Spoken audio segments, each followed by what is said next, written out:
د نن نه 10 کاله مخکې به وي چې دا ما دا جلسونه ولیدل نو دا چاربیته مې جوړه کړه.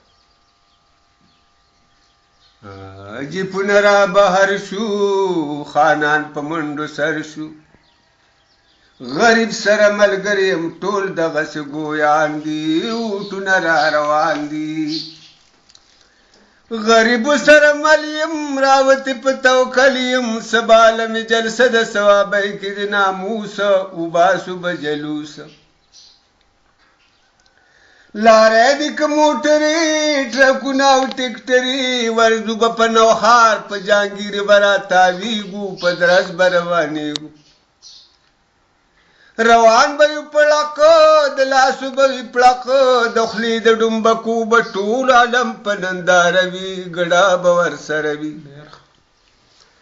ګډېږي به هر کسه په سر باندې د بسه، درزېږي به دمسې چې جلسه ګاله کله ورشو، جیپونه را بهر شو. دمسې به وي بې شماره، درزېږي به بېواره، 2.5 سوه سایکلې دې کې 2 اویاو خاندي، اوټونه را روان دي. د پاسو د اوښانو سواره به وي یارانو، رایخې مطربانو به په ګرمو نغارو وي، جلسه به په نخرو وي.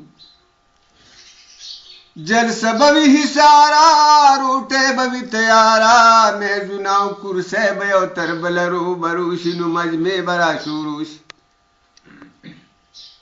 مجموع کې به چمچې وي، خوراک به د چرچې وي، بې شماله فلیټونه به په رجو پس راشي، اړم به قبه راشي. بې سیاره به حلوا وي، نه کمه به شوروا وي، هډوکي د چرګانو په نصیب د معتبر شو، جیپونه را بهر شو. او غریب به څه کوي؟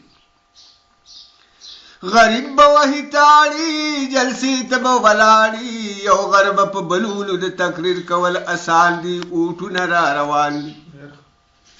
یو غر به ولو بلتا، سبا که خیر هلتا، مطلب به د کرسۍ وي، د غریب په حال به جاړو، اسلام به پکې غواړو. اسلام به وایو، غریب به پکې ستایو، د سټیج په سر به ماپ د لږې ځمکې مالیه کم، ښکاره به نظریه کم. ولاړ به یې مټېټه، غریب به کمه سېټه، جوار غوړي غنم به د ټیپرو په قیمت شي، خو زما چې حکومت شي. غنم دې که غوړي دي دا خوښدار سړي دي، غریب سړی نشي خوړی ځکه چې دا ګران دي، اوټونه را روان دي. نرخونه به پرې باسم، ګران پوشه به کې باسم، ښه ښکلې خربوزه به بیا په 12 انې کېږي، غریب به پې مړېږي. ښه ښکلې تور بوټانه، کم ټوکي بارزانه، بادام او پسته مغز د کابل چغجیه کوړه، خرڅېږي به په جوړه. تقریر مې شه تمامه، خبر دي شي عوامه، راځئ چې ټول په جمع د بر یوه ناره کو، جلسه به اوس خوره کو. راځئ چې ټول په جمع د بر یوه ناره کو، جلسه به اوس خوره کو. نور سید وای دا خدي، رښتیا یې ول تار خدي، اسماعیلا کلې به ښه شي که تغله مشران لر شو، جیپونه را بهر شو.